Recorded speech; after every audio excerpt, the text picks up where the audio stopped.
কৃষ্ণ। হে পৰম গুৰু, সাধু গুৰু আই মাতি ভকত বৈষ্ণৱ ডেকা গাভৰু জীয়াৰী বুঢ়াৰী সকলোৱে চৰণৰ ধূলি আমাৰ শিৰত থাকক।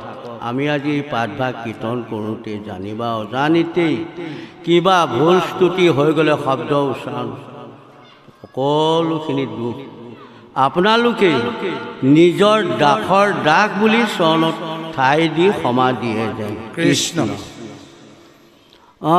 ৰাম জলয় কটিততে প্ৰাত্ৰ ভূমি পিত্ৰ দেখন্তে আতিখন তুখ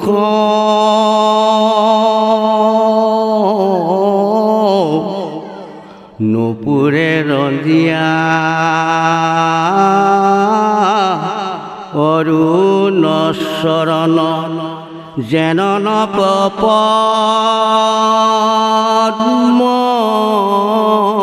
কুশ ৰামপতি আঙ্গুলিত্ৰ ৰত্নৰ উজ্জ্বলতি চিকিমিকি কৰৈ কান্তি সংসাৰৰ তাপ হৰয় অৰুণ নখ চন্দ্ৰমাৰ প্ৰান্তি ৰাম ৰাতুল কোমল পদ তল দুই মিলাৱৈ যেনতি পিতি ধজব যজব পংকজয় অংকুশে অকৰন্তে আছে দীপিতি ৰাম পৰম মধুৰ মুৰুতি কতুল নুহিকৈ কুটি মদনে কুটিয়ে কচি সম প্ৰকাশন্ত্ৰ বক্ষীৰত্ন সিংহাসনে। এতিয়া দেৱতাসকলে পুনৰ সেই প্ৰভু কৃষ্ণৰ যিটো ৰূপ সেই ৰূপটো প্ৰত্যক্ষ কৰি দেখিছে যে জলৈ কটিততে পাতভূনি পিত দেখন্তে আতি সন্তোষ নুপুৰে ৰঞ্জিয়া অৰুণ চৰণ যেন নৱ পদ্ম কুশ। প্ৰভু ভগৱন্তৰ সেই কৃষ্ণৰ কটিত জ্বলি আছে পিতভূনি অতি সৌন্দৰ্য প্ৰকাশ কৰি সকলোকে সন্তোষিত কৰি আছে আৰু নুপুৰে ভৰিত বা অৰুণ চৰণত যেনেকৈ ৰঞ্জি আছে আৰু সেই শব্দ নুপুৰৰ ধ্বনিয়ে কৃষ্ণৰ প্ৰতিটো দেহৰ লয় লাখত এনেকুৱা এক সুমধুৰ ধ্বনি তেওঁ সেই নুপুৰে ৰচনা কৰিছে। শুনি বিমোহিত হৈ গৈছে। প্ৰতিটো আঙুলিত সেই ৰত্নৰ উজান্তি আছে, চিকিমিকি কৰি তাৰ জ্যোতি চাৰিওফালে প্ৰভাৱিত হৈ আছে আৰু সমস্ত মনৰ তাপ বিষয়ৰ তাপ এই সমস্তবিলাক প্ৰভু ভগৱন্তৰ ৰূপ সৌন্দৰ্য দেখি নাক হৈ পৰে। আজি দেৱতাসকলৰ অন্তৰতো কোনো ধৰণৰ দুখ নাই, কোনো ধৰণৰ বিষয়ৰ কোনো চিন্তা নাই। এতিয়া কেৱল কৃষ্ণৰ সেই অপূৰ্ব ৰূপৰ জেউতিয়ে সকলোকে চমকিত কৰাইছে আৰু মন প্ৰাণ এনেকৈ তেওঁলোকক শীতল এক মহা প্ৰভাৱত প্ৰভাৱিত কৰিছে। এতিয়া আৰু তেওঁলোকৰ সমান যেন কোনো সুখী নাই, তেওঁলোকৰ সমান কোনো যেন এনেকুৱা মহা শান্তিত নাই। এনেকুৱা এক মধুৰ ৰূপ আজি দেখিছে আৰু প্ৰত্যক্ষ কৰিছে যে প্ৰভু ভগৱন্তৰ চৰণৰ তলত ধ্বজ বজ জব পংকজ অংকুশ এই পঞ্চচিহ্ন আজি দেৱতাসকলে দেখিছে। পঞ্চচিহ্নৰ ৰূপ দেখা পোৱাৰ পিছত সৰ্ব মনোকামনা সাধন হৈ যায়। আজি যেন দেৱতাসকলৰ প্ৰভু ভগৱন্তৰ চৰণৰ এই পঞ্চচিহ্ন দেখি তেওঁলোকেও যেন সমস্ত মনৰ অভিলাষ পূৰ্ণ কৰিবলৈ সমৰ্থ হৈছে। কিন্তু আটাইতকৈ আশ্চৰ্যজনক বিষয়টো হৈছে কি জানে? আকাশৰ পৰা আহি আছে দেৱতাসকলে, ওপৰৰ পৰাই দৃষ্টি কৰি আছে দ্বাৰকাত বহি সিংহাসনত উপবিষ্ট হৈ থকা কৃষ্ণক। সেই কৃষ্ণৰ চৰণ দুখন ক'ত আছে? ভূমিৰ লগত সংযুক্ত হৈ আছে। অথচ ওপৰৰ পৰা দেৱতাসকলে প্ৰভু ভগৱন্তৰ চৰণৰ পঞ্চচাপ দেখিবৰ কাৰণে জানো সমৰ্থ হয় জানো বাৰু? ওপৰৰ পৰা চালে তলৰ অংশটোত কি আছে কেনেকৈ জানিব? মাটিত লাগি থকা অংশটোত। কিন্তু দেৱতাসকলে দেখিছে। অৰ্থাৎ এই সময়ত কৃষ্ণই তেওঁলোকক এক যুগভ্ৰষ্ট অৱস্থাত তেওঁলোকক পেলাইছে। এই যুগগ্ৰস্ত অৱস্থাত তেওঁলোকে নিজে পাহৰি গৈছে যে তেওঁলোক ক'ত আছে, ক'ত থাকি কৃষ্ণক দৰ্শন কৰি আছে। আজি কৃষ্ণই সেইসকলক পাৰমাৰ্থিক মহাজ্ঞান দি এতিয়া তেওঁলোকক বুজাবৰ কাৰণে প্ৰযত্ন কৰিছে যে মোৰ দেহত যিটো কল্পনা কৰা সেইটোকে তোমালোকে দেখা পাবা। অথচ যিটো ৰূপ আজি এই দ্বাৰকাত দেৱতাসকলে দেখিছে, দ্বাৰকাত থকা অন্যান্য নৰসকলে এইটো ৰূপ দেখা নাই। স্বাভাৱিকভাৱে এখন আসনত বহি থকা এটা ৰূপ হয়তো দ্বাৰকাৰ কোনো সকলে দেখা পাইছে। ঘৰৰ বা তেওঁৰ পতি বা তেওঁৰ পুত্ৰ বা সন্তানসকল বা স্বামীসকলে কৃষ্ণক সাধাৰণ অৱস্থাত বহি থকাটোৱে প্ৰত্যক্ষ কৰিছে।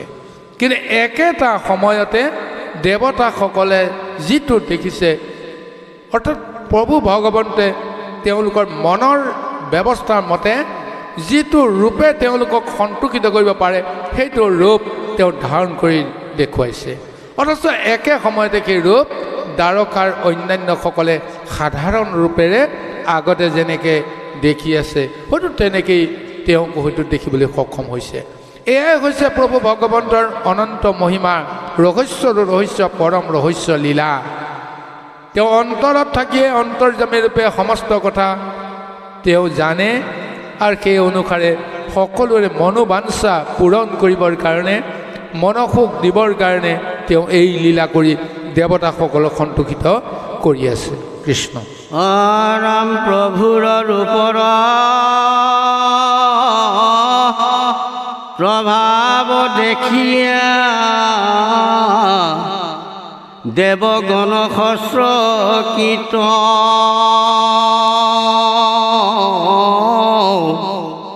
লাগিল ধ্যান নভাক্ষয়য়ান আনন্দে নধৰ চিত্ৰ। ৰাম যিটো ব্ৰহ্মৰূপী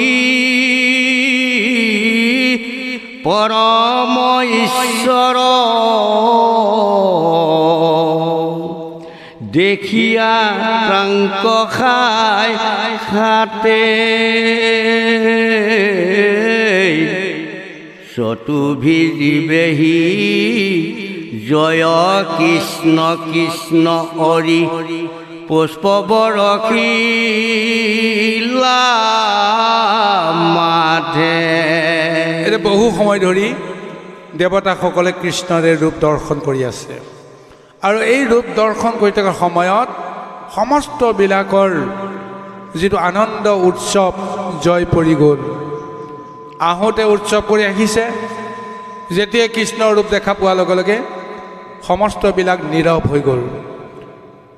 সেই নীৰৱতাৰ মাজেৰে তেওঁলোকে কৃষ্ণৰ ৰূপ দৰ্শন কৰি তেওঁলোক ধন্য হৈছে।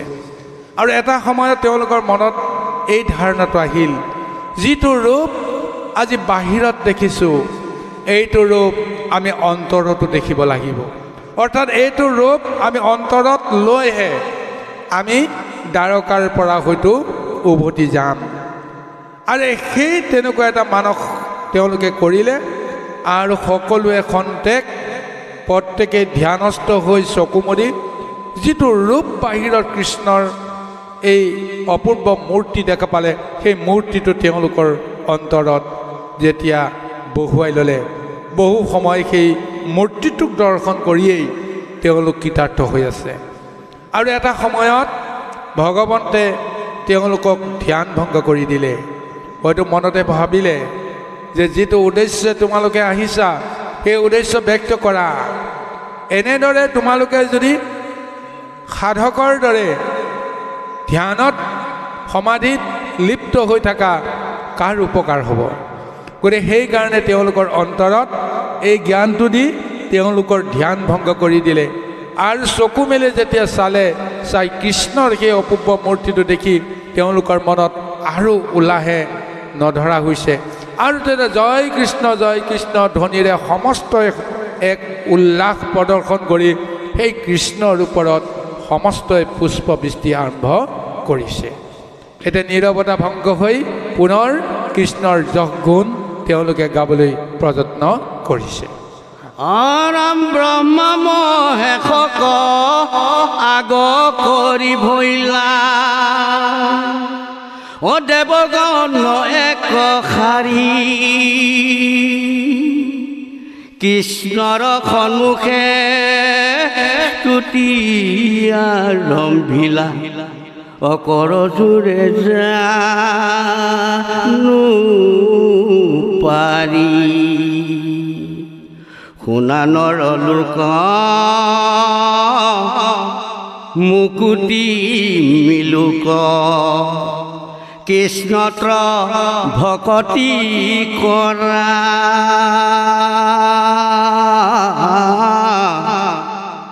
যমপুৰে পুনু আপুনি নিস্তৰা পুৰুষ সবে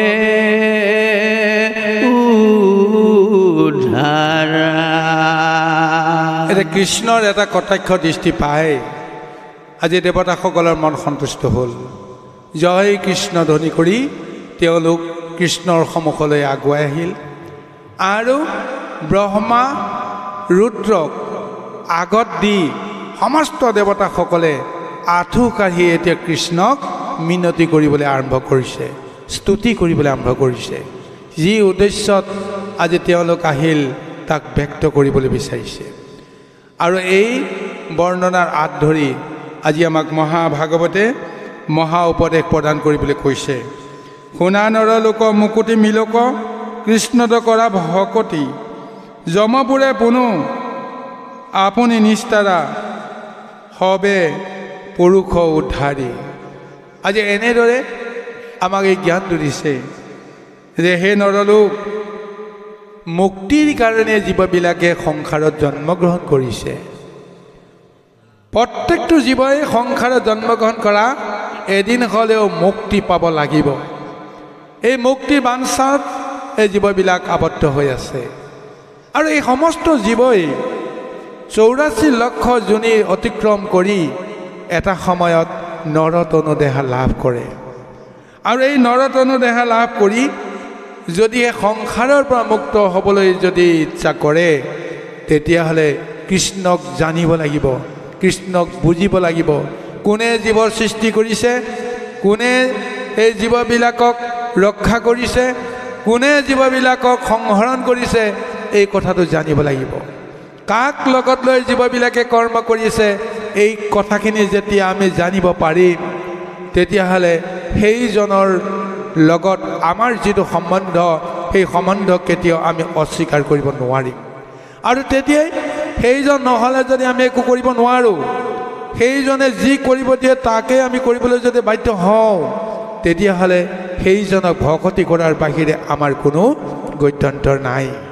গতিকে সংসাৰ পাৰ কৰিবৰ কাৰণে সেইজন আমাৰ অন্তৰাত্মাত সদায় বিৰাজিত হৈ আছে।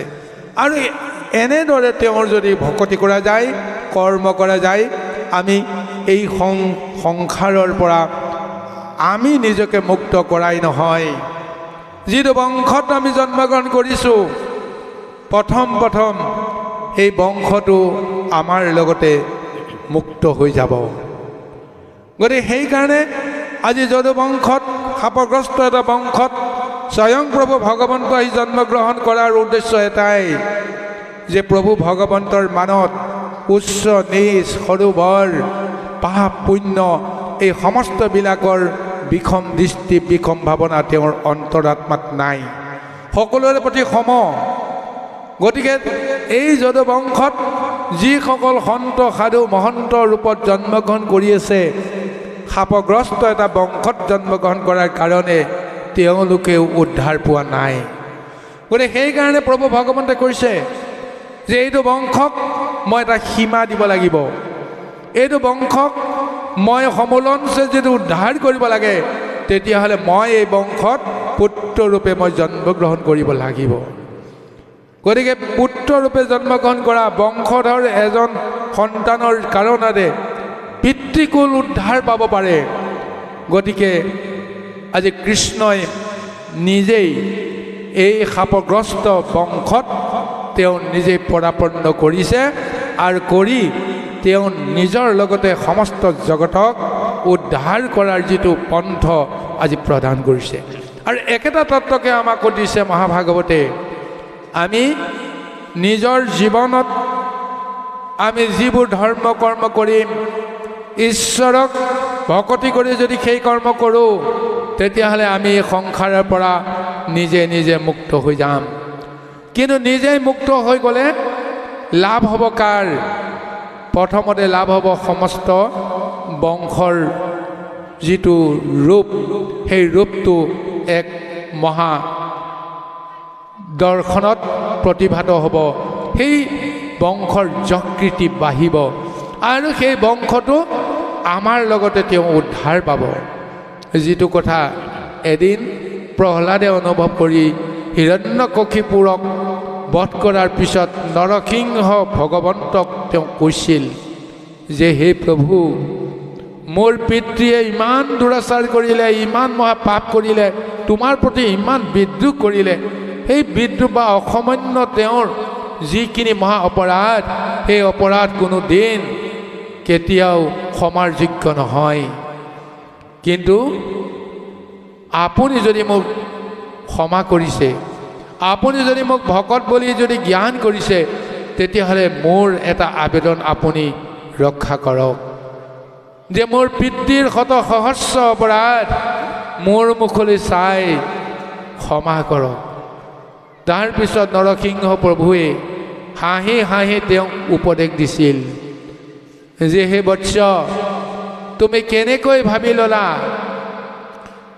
যিটো বংশত তোমাৰ দৰে এজন মহাভক্তৰ জন্ম হ'ল, যিটো বংশত তোমাৰ দৰে এজন ভক্তৰ কাৰণে আজি মই মহা অৱতাৰ ধাৰণ কৰিব লগা হ'লোঁ, সেই বংশ তোমাৰ কাৰণেই সমস্তবিলাক ইতিমধ্যে উদ্ধাৰ পাই গৈছে। অকল তোমাৰ পিতৃয়ে নহয়, তোমাৰ 21 পুৰুষ ইতিমধ্যে উদ্ধাৰ হৈ গৈছে। কাৰ কাৰণত? তোমাৰ কাৰণত। গতিকে এটা বংশত যদি এজন সৎপুত্ৰৰ জন্ম হয়, সেই সৎপুত্ৰই কৌটি কৌটি পুৰুষ উদ্ধাৰ কৰিব পাৰে। আৰু মহাভাগৱতে সেইটোকে কৈ আছে, তুমি নিজে উদ্ধাৰ হোৱা আৰু তোমাৰ বংশকো তুমি উদ্ধাৰ কৰা।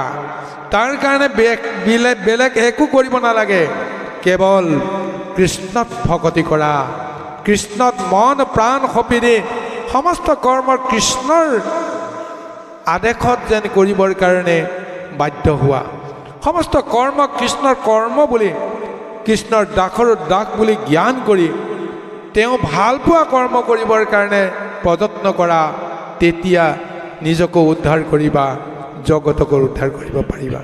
এই মহা উপদেশ আমাক সুন্দৰভাৱে ভাগৱতে প্ৰদান কৰিছে। কৃষ্ণ।